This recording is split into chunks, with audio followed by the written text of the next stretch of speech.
안녕하십니까? 오늘은 욥기 30장부터 33장까지 4장 읽고요. 시편을 읽도록 하겠습니다.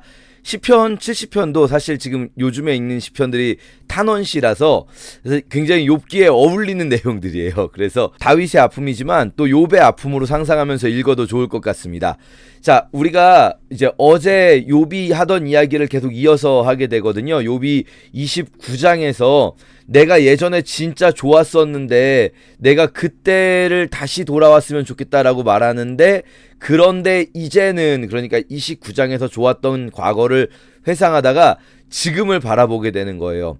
그 과거에서 어떤 내용이 있었냐면, 젊은 자들이 내 말을 듣기 위해서 나오고 나에게 배우고, 그리고 내가 가면 존중하고, 이런 것들이 있었어요. 그리고 성문에 내가 가면은 사람들이 다 일어나고 성문 앞에서 재판을 행하고, 이런 일들이 있었는데, 그런데 이제는 젊은 사람들이 나를 비웃는구나 라고 말하면서 시작합니다.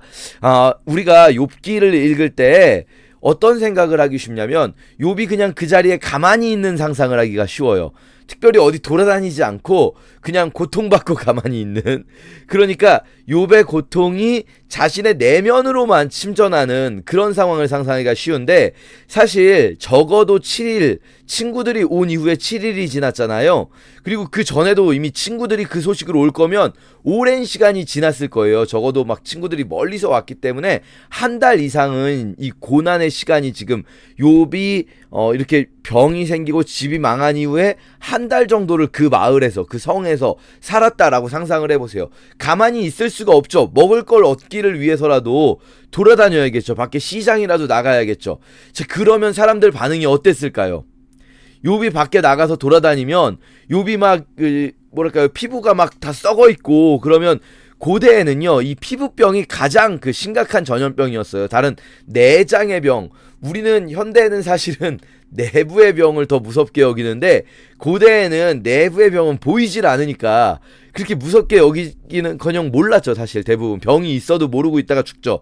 그런데 이제 고대의 제일 심한 질병들은 피부병. 그래서 전에 한번 우리 율법 배울 때 말씀드렸었는데, 짜라트라고 하는 특별히 굉장히 길게 다루고 있는 전염성 피부질환이 있어요. 이 짜라트는 문둥병이라고, 한센병이라고 번역이 되어 있지만 사실은 한센병을 말하는 건 아닐 겁니다. 왜냐면 이제 고대에 이스라엘에 한센병이 있었다는 증거가 없어요. 그렇기 때문에 이 피부질환들에 대해서는 정말 하나님의 저주다, 막 이렇게 굉장히 심각한 피부질환이 있는 사람들이 눈으로 보기에 그게 제일 나빠 보이잖아요. 그러니까 이 하나님의 저주를 받은 사람, 신의 저주를 받은 사람, 이런 이미지가 있었단 말이죠. 자, 그런 욥이 성에 갔을 때 어떤 반응이었을까요, 사람들이? 그래도 그들이 존경하던 사람이고 그들을 도와주던 사람이니까, 욥이 막 선한 일을 많이 했던 사람이기 때문에 안타까워하는 사람도 있긴 있었을 수 있죠. 그런데 시간이 점점 지나면서 이 사람들이 욥을 비웃는 사람들이 생긴 거죠. 특별히 이 젊은 자들이 비웃는다라고 얘기해요. 젊은 자들. 왜 젊은 자들이 비웃는가? 아무래도 연배가 있는 사람들은 그동안의 욥의 삶을 알고, 그리고 이 사람이 살다 보면 함부로 말하면 안 된다라는 걸 느끼는 날이 오지 않습니까? 그런데 이 젊은 사람들은 막 욥을 막 비웃었던 거예요.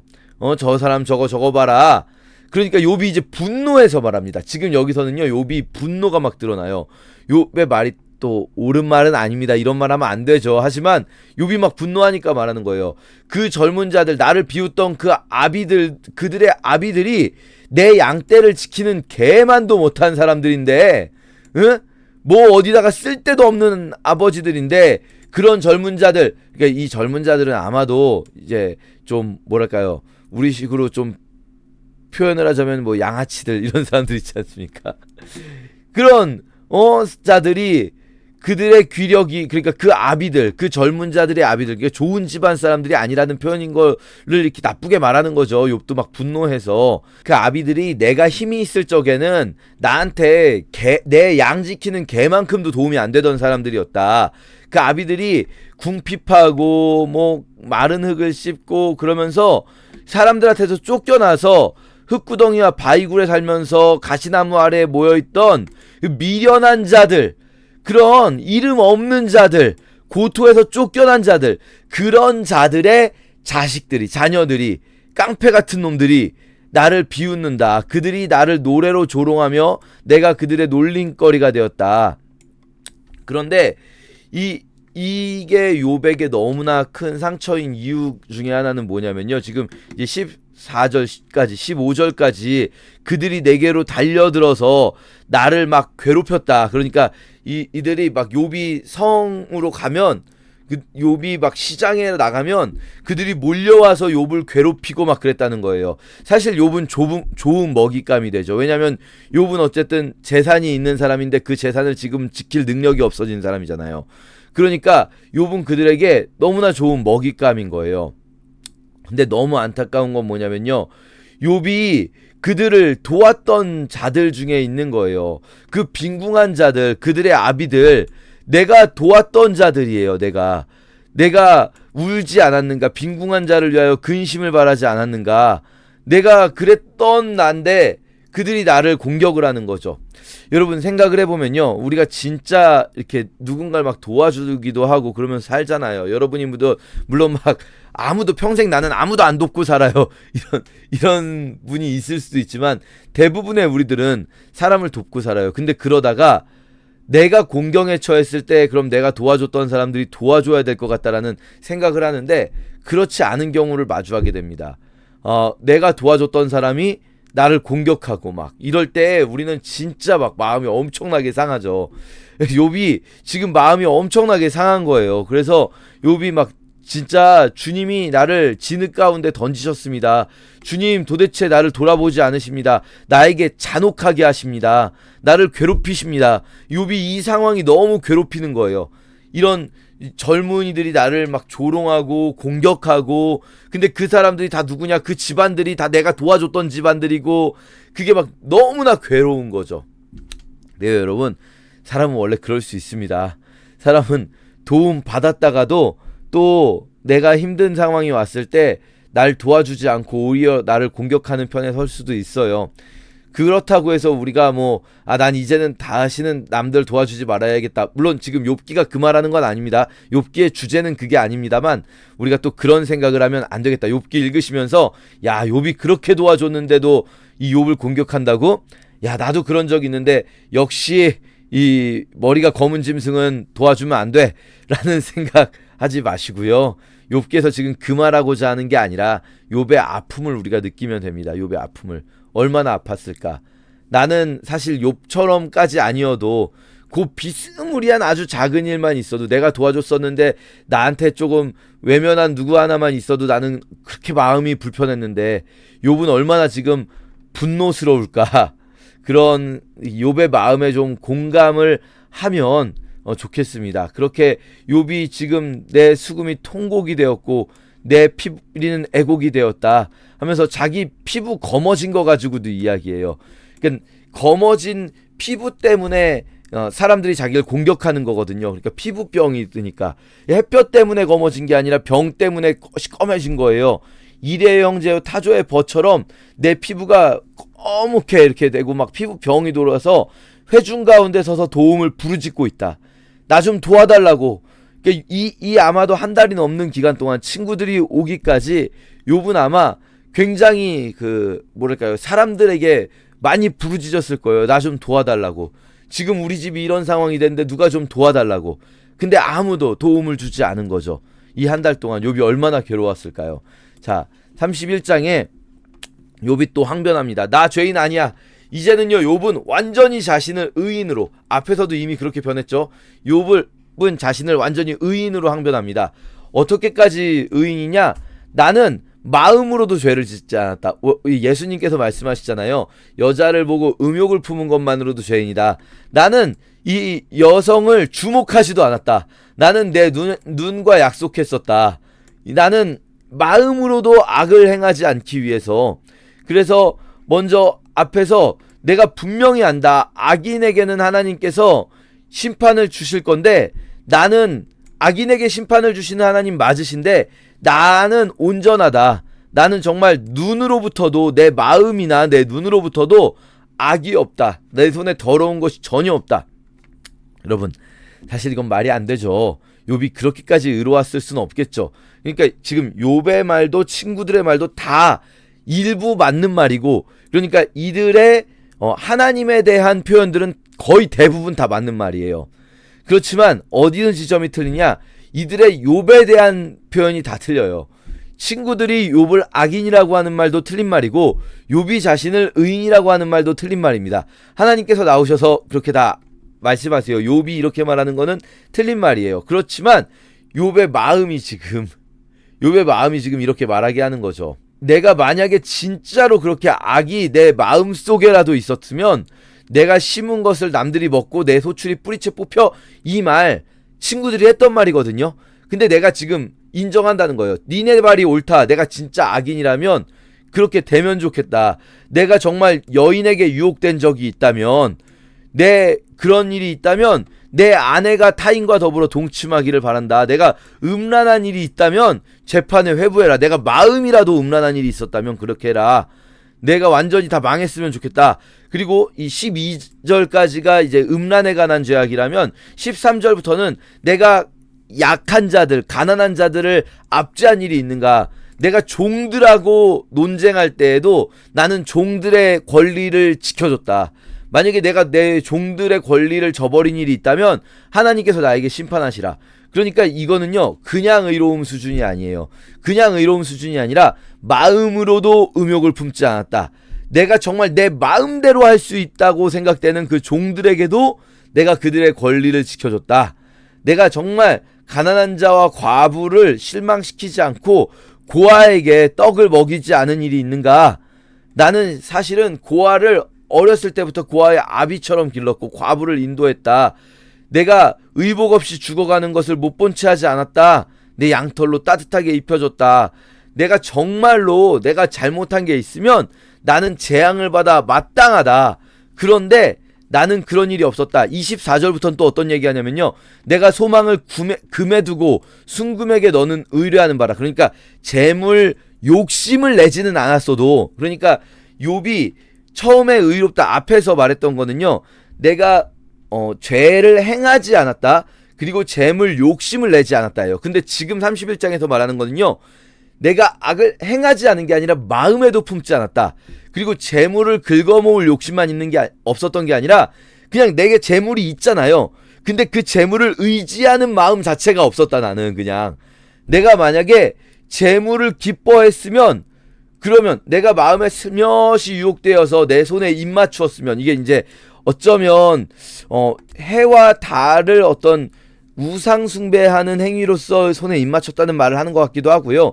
그보다 그냥 좀 더 그렇게 해석하는 분들도 있는데, 좀 더 쉬운 해석은 손에 있는 반지 같은 것들 있잖아요. 손에 뭐 팔찌, 반지 이런 걸 보고, 야, 내가 그래도 내가 이것 때문에 산다 하면서 슬며시 이렇게 어느 밤에 어느 낮에 슬며시 입 맞췄다면, 그러면 그것도 죄악이다. 내가 왜냐? 하나님을 속이는 거다. 사람들은 속지 않죠. 사람들은 내가 겉으로 경건한 모습을 하고 있다가 속으로만 그래도 내가 돈이 있으니까 사는 거지. 우리 그럴 수 있잖아요.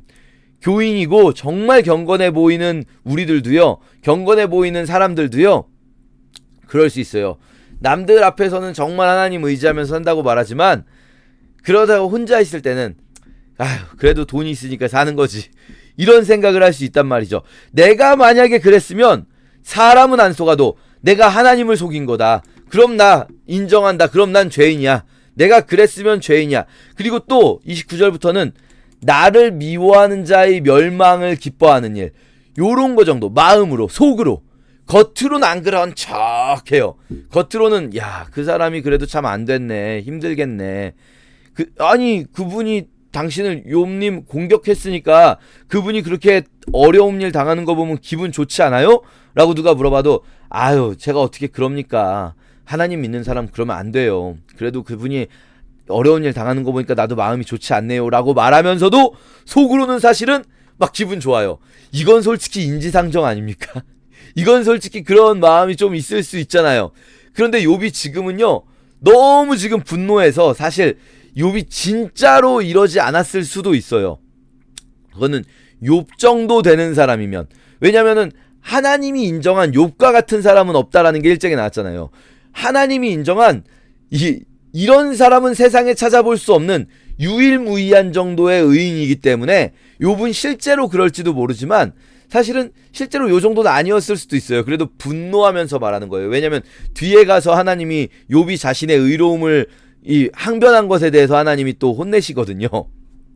근데 욥이 그런 일을 나는 하지 않았다라고 지금은 어쨌든 그렇게 항변하고 있는 거예요. 그만큼 욥의 마음이 지금 내가 도대체 왜 이런 일을 당해야 되냐라는 데에 지금 집중하고 있는 거죠. 그래서 욥이 나는 내 악행을 숨기지도 않았다. 누구든지 좀 나의 변명을 좀 들어다오. 내 말하는 거 좀 들어다오. 내 서명이 여기 있으니까 나를 고발하고 싶으면 고소장을 쓰게 해라. 그러면 내가 그 고소장을 내가 들고 다니면서 네가 말하는 고소장이 만약에 옳다면 누구라도 내가 그 고소장을 인정하겠다. 내가 그를 가까이 하겠다. 근데 정말 나 그렇지 않아. 정말 나 그렇지 않아 라고 항변하고 있는 거예요. 여기까지가 이제 욥의 말이 그칩니다. 욥이 진짜 여기까지 하고 싶은 말을 다 쏟아놓았습니다. 욥의 말이 옳든 틀렸든 우리가 집중해야 될 부분은 지금 이 부분을 읽으면서는 욥의 마음에 공감하는 것. 오죽하면 이럴까. 여러분 이 네 글자 정말 중요해요. 소중한 네 글자입니다. 오죽하면. 우리가 누군가를 이해하려고 할 때는요, 그 사람이 옳다 그르다에 대한 판단을 잠시 유보하는 게 필요해요. 옳다 그르다 물론 틀린 게 있습니다. 욥이 틀렸어요. 욥이 옳지 않아요. 하지만 그걸 판단하는 거는 조금 뒤에, 먼저 오죽하면 저럴까를 좀 생각해 봐야 돼요. 친구들에게 없었던 게 바로 이겁니다. 오죽하면 이럴까. 자, 그리고 이제 욥이 할 말 다 끝났어요. 친구들의 말을 막으면서 욥이 계속 말한 거예요. 그럼 이제 하나님께서 등장하시는가? 아닙니다. 이게 여러분 조금 뭐랄까요? 문학적인 장치로서 보자면 친구들이 3명이죠. 그리고 이 친구들과의 논쟁이 3사이클이 돌죠. 그러다가 끊기고 욥이 독백을 하기 시작하는데, 이제 이 일종의 독백 혹은 방백이라고 할 수 있는 혼자 말하는 것이 또 3번 돌아가게 맞춰요. 3의 수에 맞춥니다. 그게 욥의 독백, 엘리후의 독백, 하나님의 독백, 이렇게 혼자 길게 말하는 것, 한 명이 길게 말하는 것이 3번 또 이어집니다. 이렇게 욥기는 3이라는 숫자에 맞추어서 이 욥기 전체를 구조를 짜고 있어요. 이건 우리가 마지막에 좀 더 한 번 더 자세히 다뤄보기로 하고요. 우선 이제 엘리후의 독백이 시작되는데요. 자, 엘리후가 얼마나 말을 많이 하냐면요, 엘리후가 화를 내면서 엘리후가 말을 하는데 32장, 33장, 34장 계속 말하고요. 35장, 36장, 37장까지 엘리후가 말을 합니다. 그리고 38장에 여호와께서 말씀하세요. 욥이 4장 말하고요.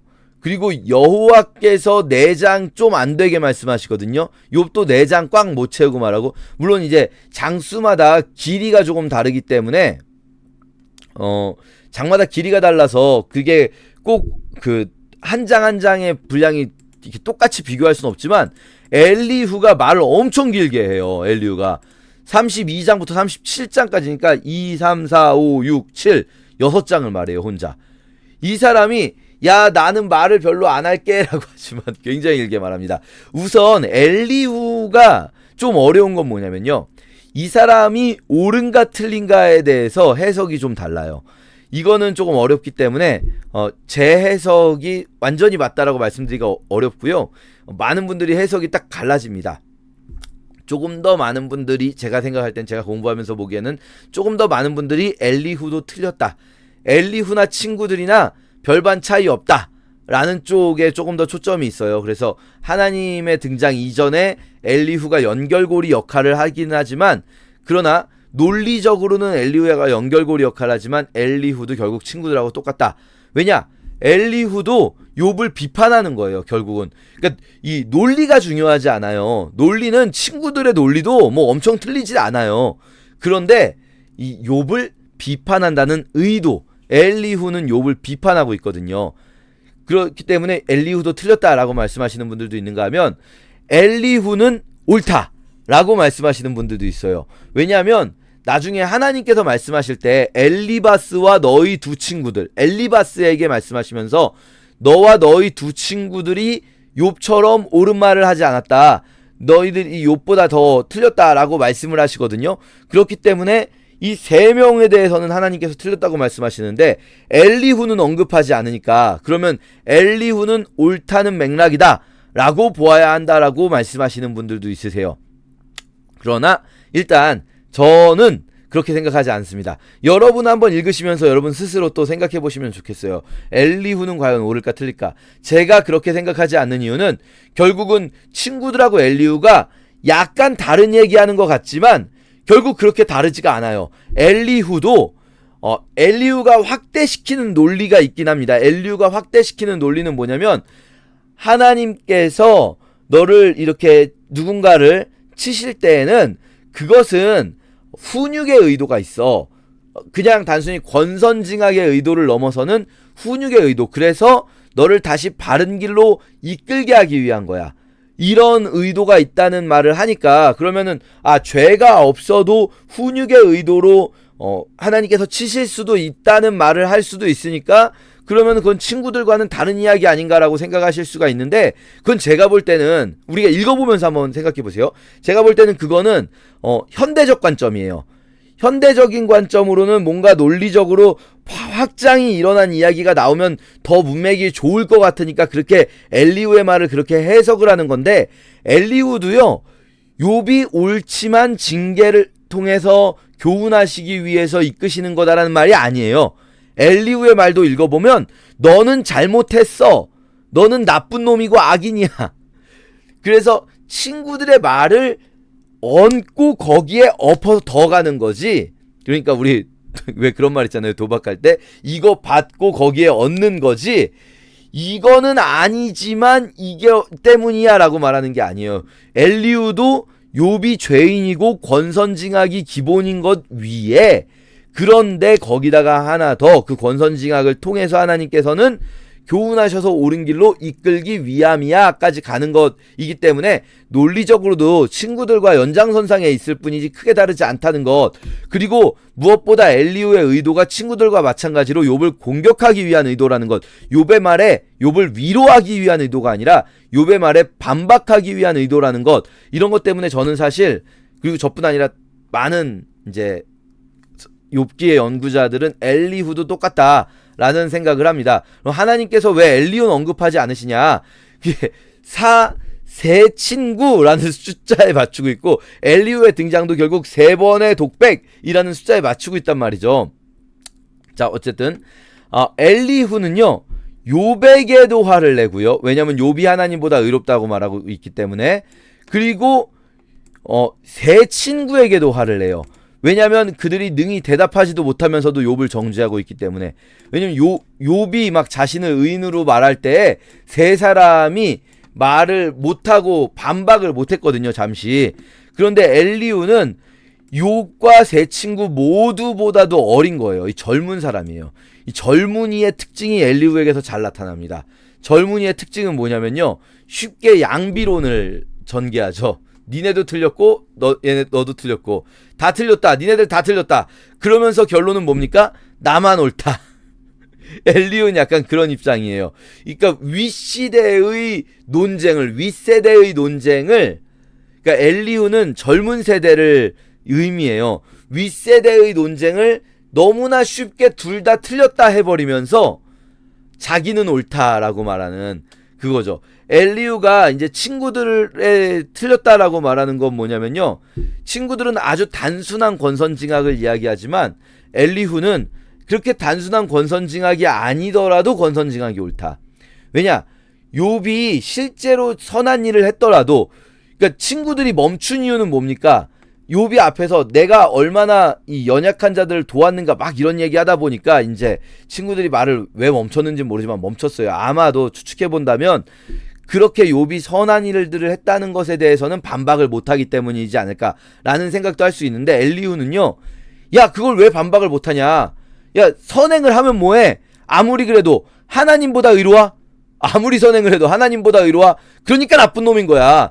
죄인이라고 말할 때 인간 기준으로 죄인이라고 말하지 말란 말이야. 하나님 기준으로 죄인이라고 말해야지. 그러면서 그리고 그렇게 권선징악에서 끝나는 게 아니라 왜 권선징악을 받아들여야 되는지를 얘기해줘야지. 그걸 받아들일 때 하나님이 그를 더 교훈하신다는 거잖아 라는 이야기라고 본인은 생각하지만 잘 보면 본인은 그걸 얘기하고자 합니다. 그런데 중간 부분에서는요 33장에서 이제 본격적인 논리가 시작되는데 33장에서 그 얘기를 하지만 34, 35장에서는요 결국은 친구들이 했던 얘기의 반복이에요. 또 새로운 젊은 세대가 무슨 뭐 대단히 새로운 거 할 것 같습니까? 똑같습니다. 결국 사람에게서 다른 것이 나오지 않아요. 자, 그래서 엘리후가 말하되 나는 연소하고 당신들은 연로함으로 내가 나이 많은 사람이 말하고 연륜이 많은 자가 지혜를 가르치는 게 옳지 않겠느냐라고 내가 생각을 했어요. 그런데 아니에요. 보니까 사람 속에 영이 있는데 전능자의 숨결이 깨달음을 주시는데 나에게 성령이 깨달음을 주시는데 욥이 말했던 거잖아요. 너희가 누구의 영으로 말하느냐. 내가 성령으로 말하는데 깨달아 주시는데 보니까 어른이라고 지혜로운 게 아니구나. 그래서 이 성령께서 깨닫게 하셨어요. 그거를 함부로 전능자의 숨결 운운하는 것부터가 이거 범상치 않아요. 나만 옳다예요. 엘리후는 계속해서 이제 나만 옳다. 그러므로 내가 말하노니 내 말을 들으라. 보라, 당신들의 말을 내가 기다렸는데 내가 귀 기울이고 있었는데 당신들 대답할 사람이 없다. 당신들이 뭐라고 말하냐면 우리가 진상을 파악했지만 그렇지만 하나님이 그를 추궁하셔야지 사람이 추궁할 게 아니라고 말하는데 그렇게 말하지 말아라. 아니 하나님께서 사람에게 지혜 주셨으면 사람이 해야지. 당신들은 말싸움에서 지고 나서 친구들이 그랬다는 거예요. 야, 저 욥은 안 되겠다. 하나님이 욥에게 말씀하셔야지 우리 말은 안 듣는다 이랬는데 그러지 말아라. 당신들이 말을 잘못했으니까 욥이 안 듣는 거지. 그러면서 내가 말하면 들을 거야 라는 자신감이 있는 거예요. 내 말에는 반박 못할 걸 이런 자신감이 있는 거죠. 그가 자기 이론을 나에게 말하지 않았으니까 욥이 나에게 따지지 않았으니까 나도 당신들처럼 대답하지 않을 거야 라고 말합니다. 이 부분은 좀 개혁성경 번역이 특이한데요. 이상 어렵게 되어 있는데 이건 그냥 이런 말입니다. 14절은 내가 만일 논쟁했다면 당신들처럼 대답하지 않았을 거다. 욥이 나한테 따지지 않아서 내가 말을 못한 거지. 내가 만일 논쟁했다면 여기도 그렇죠. 만일 욥과 내가 논쟁했다면 당신들처럼 대답하지 않았을 거다. 요게 자연스러운 번역입니다. 전부 다 그렇게 번역했어요. 그렇죠? 자, 어쨌든 엘리후는 굉장히 교만해요, 사실. 엘리후는요, 이 젊은 사람의 교만함이 있으면서 근데 그 젊은 사람의 교만을 뭘로 포장하고 있는가? 내 안에 말이 가득한데 내 영이 나를 압박한다. 이게 영이 시키는 말이다 라고 말해요. 내 배는 봉한 포도주통 같고 터지게 된 가죽부대처럼 막 이제 내 말이 막 폭발할 것처럼 기다리고 있어요. 자, 내 말 한번 들어봐 하면서 33장 말합니다. 욥이여 내 말을 들어봐라. 내가 혀가 말한다. 내 마음의 정직함이 내 말이다. 진실을 말한다. 전능자의 영이 내게서 말씀하신다. 그러면서 이 엘리후의 말이 계속 자기 자랑이 좀 앞에 이어집니다. 엘리후가 33장 앞부분까지 계속 자기 자랑하다가 12절에서부터 내가 그대에게 대답하리라. 이제부터 욥의 말에 반박을 하는 겁니다. 그러니까 자기 자랑이 엄청 길어요. 이 젊은 엘리후. 자, 이 말에 그대가 의롭지 못하다. 네가 한 말에 너는 옳지 않다. 왜냐? 하나님은 사람보다 크시기 때문인데. 아니, 하나님께서 네 말 듣지 않는다. 하나님 안 보인다. 하나님이 앞으로 가도 뒤로 가도 좌우를 둘러봐도 안 계신다 하는데, 야, 너는 왜 하나님하고 논쟁하려고 하냐? 하나님이 너에게 대답하지 않으신다고 해서 하나님이 잘못하신 거냐? 아니지. 하나님 그러실 수 있지. 왜냐면 하나님은 크시니까. 여러분, 이 말은 틀린 말은 아닐 수도 있어요. 그런데 그러니까 하나님이 실제로 모든 우리의 질문에 대답하지 않으세요. 하나님 침묵하십니다. 그렇다 해서 우리가 하나님 비난할 수 없는 것도 맞아요. 하지만 또 반대로 정말 마음이 어려운 사람이 하나님께 따지는 것. 다윗도 이렇게 합니다. 다윗도 다윗의 시에서 정말 마음이 어려운 사람이 하나님께 따지는 것을 그러면 하나님이 그것을 가지고 그를 혼내시는가? 하나님이 그것을 가지고 그를 비판하시겠는가? 아니라는 거죠. 하나님은 계속 말씀하시는데 사람이 듣지 못할 뿐이야? 뭐 이런 말도 합니다. 사람이 침상에서 졸고 잠들 때 환상을 볼 때 이런 일이 있어. 그렇지만 사람은 못 듣는 거야.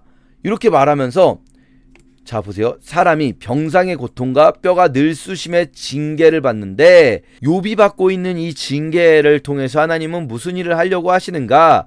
하나님이 실제로 이런 일을 행하시는 이유는 그 영혼을 구덩이에서 이끌어서 생명의 빛을 비추려고 하시는 거다.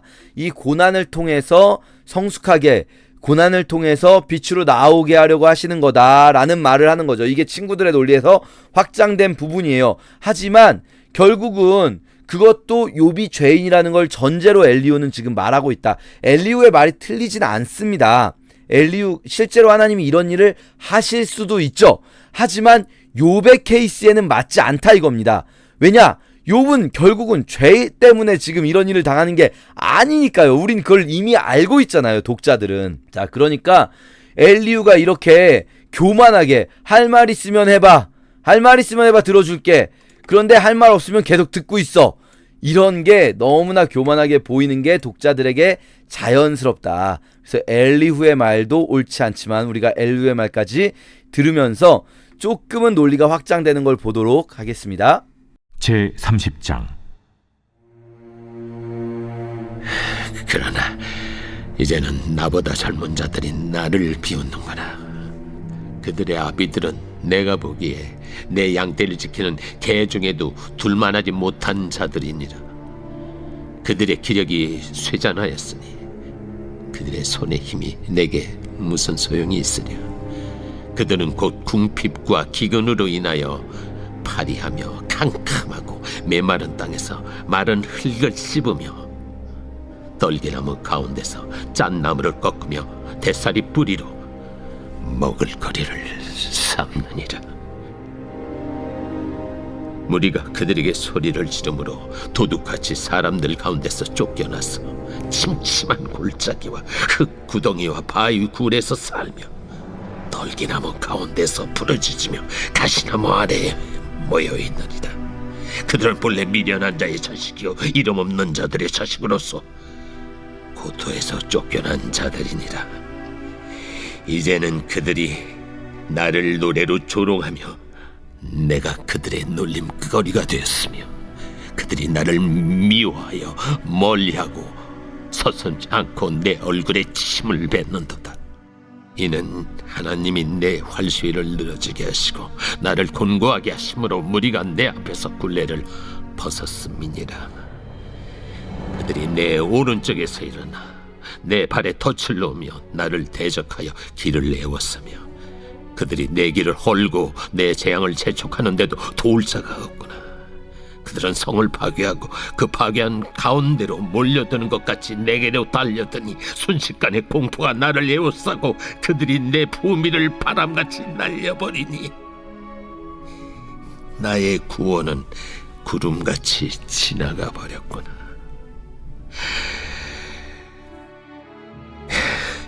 이제는 내 생명이 내 속에서 녹으니 환난 날이 나를 사로잡음이라. 밤이 되면 내 뼈가 쑤시니 나의 아픔이 쉬지 아니하는구나. 그가 큰 능력으로 나의 옷을 떨쳐버리시며 나의 옷깃처럼 나를 휘어잡으시는구나.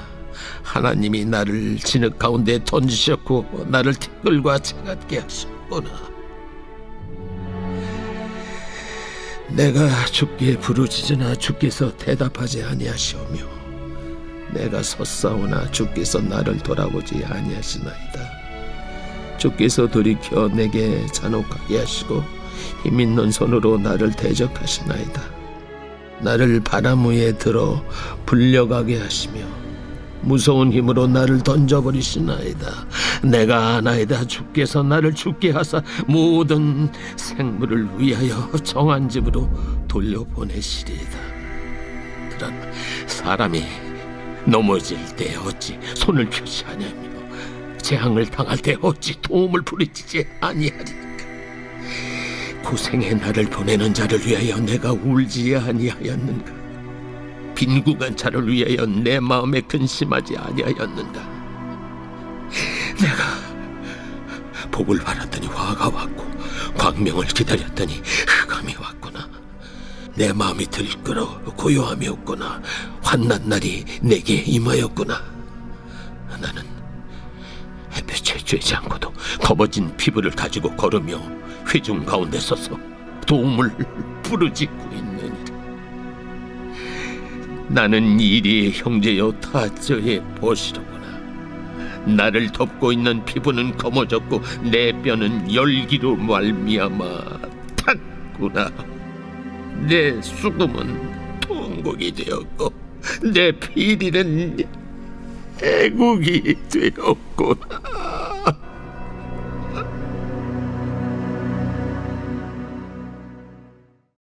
제 31장. 내가 내 눈과 약속하였나니 어찌 처녀에게 주목하랴. 그리하면 위에 계신 하나님께서 내리시는 분깃이 무엇이겠으며 높은 곳에 전능자께서 주시는 기업이 무엇이겠느냐. 불의한 자에게는 환난이 아니겠느냐. 행악자에게는 불행이 아니겠느냐. 그가 내 길을 살피지 아니하시느냐. 내 걸음을 다 세지 아니하시느냐. 만일 내가 허위와 함께 동행하고 내 발이 속임수에 빨랐다면 하나님께서 나를 공평한 저울에 달아보시고 그가 나의 온전함을 아시기를 바라노라. 만일 내 걸음이 길에서 떠났거나 내 마음이 내 눈을 따랐거나 내 손에 더러운 것이 묻었다면 내가 심은 것을 타인이 먹으며 나의 소출이 뿌리째 뽑히기를 바라노라. 만일 내 마음이 여인에게 유혹되어 이웃의 문을 엿보아 문에서 숨어 기다렸다면 내 아내가 타인의 맷돌을 돌리며 타인과 더불어 동침하기를 바라노라. 그것은 참으로 음란한 일이니 재판에 회부할 죄악이요 멸망하도록 사르는 불이니 나의 모든 소출을 뿌리째 뽑기를 바라노라. 만일 남종이나 여종이 나와 더불어 쟁론할 때 내가 그의 권리를 저버렸다면 하나님이 일어나실 때 내가 어떻게 하겠느냐. 하나님이 심판하실 때 내가 무엇이라 대답하겠느냐. 나를 태 속에 만드신 이가 그도 만들지 아니하셨느냐. 우리를 뱃속에 지으신 이가 한 분이 아니시냐.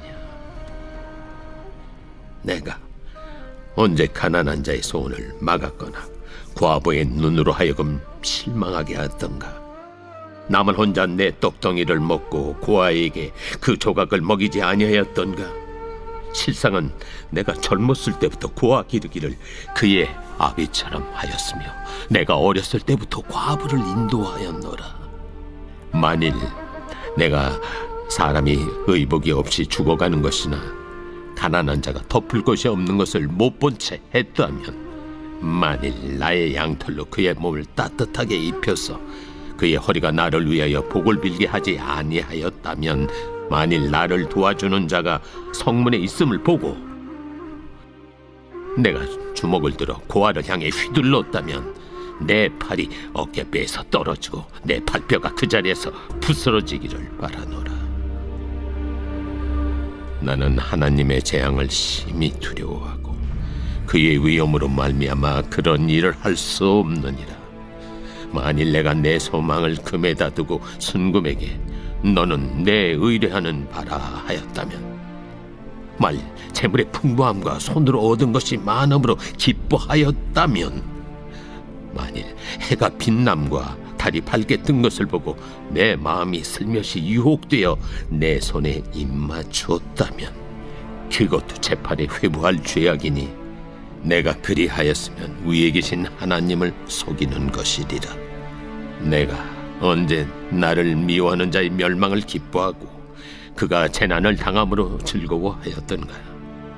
실상은 나는 그가 죽기를 구하는 말로 그의 생명을 저주하여 내 입이 범죄하게 하지 아니하였노라. 내 장막 사람들은 주인의 고기에 배부르지 않은 자가 어디 있느뇨 하지 아니하였는가. 실상은 나그네가 거리에서 자지 아니하도록 나는 행인에게 내 문을 열어주었노라. 내가 언제 다른 사람처럼 내 악행을 숨긴 일이 있거나 나의 죄악을 나의 품에 감추었으며 내가 언제 큰 무리와 여러 종족의 수모가 두려워서 대문 밖으로 나가지 못하고 잠잠하였던가. 누구든지 나의 변명을 들었다오. 나의 소명이 여기 있으니 전능자가 내게 대답하시기를 바라노라.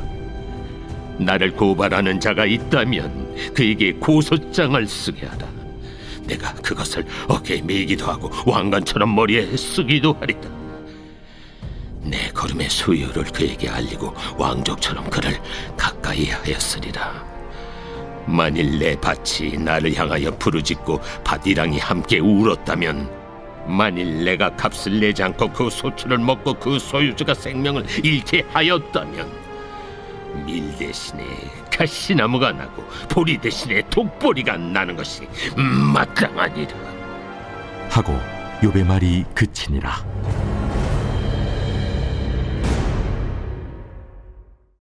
제 32장.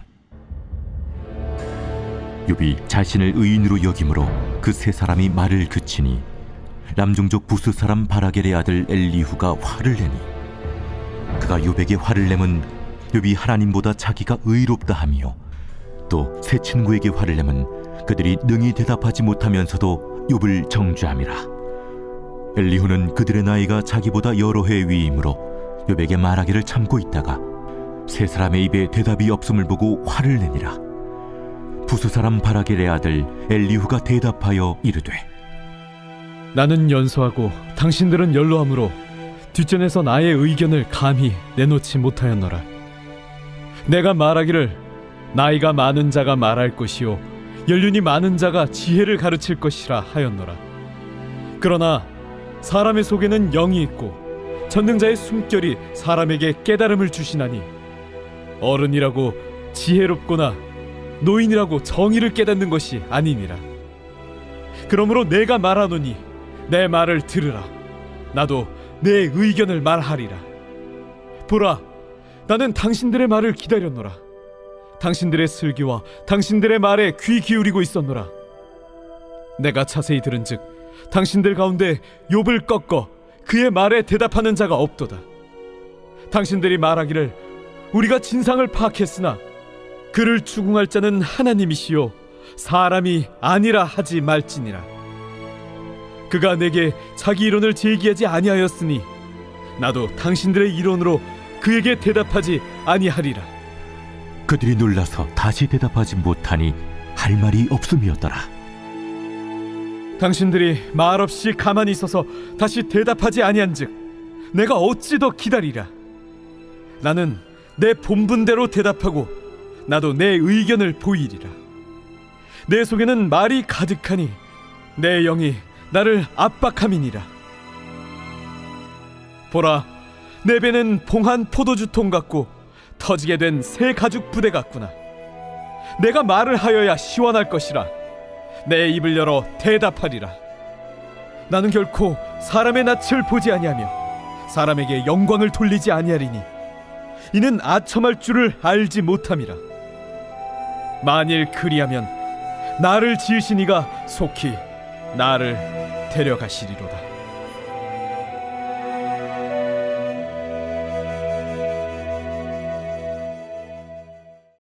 제 33장.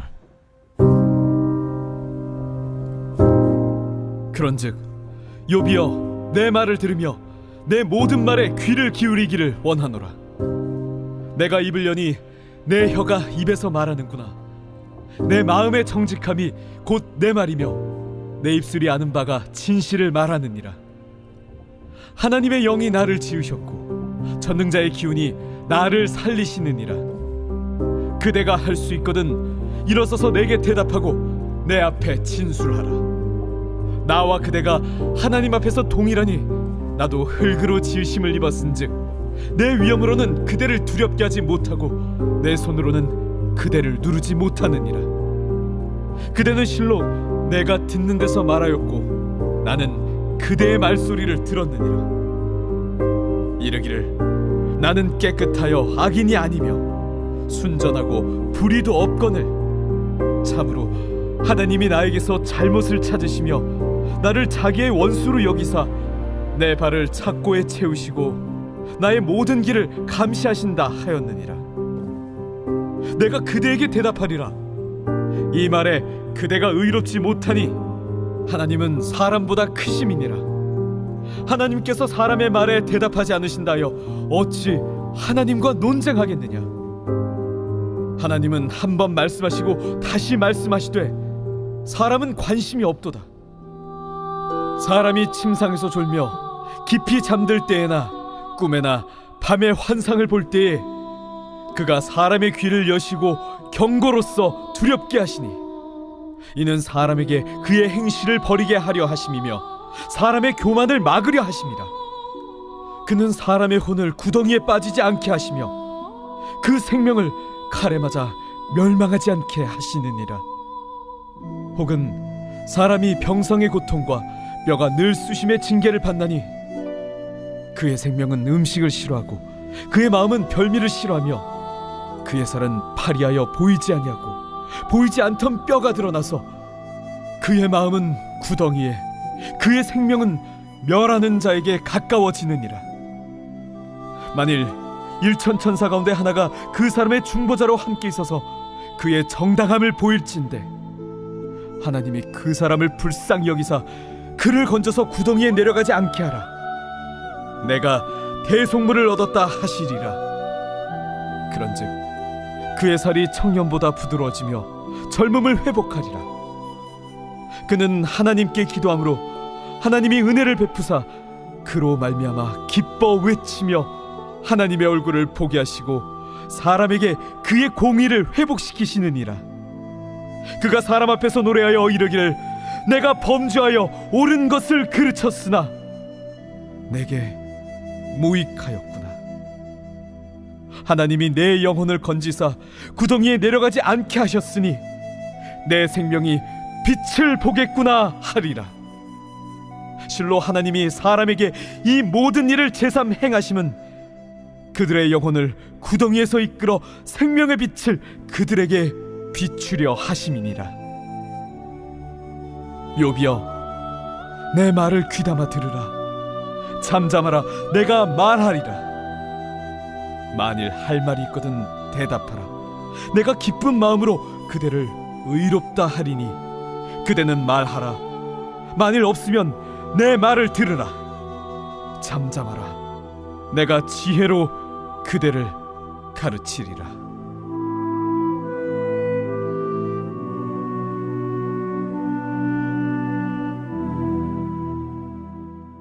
제70편 다윗의 시로 기념식에서 인도자를 따라 부르는 노래. 하나님이여, 나를 건지소서.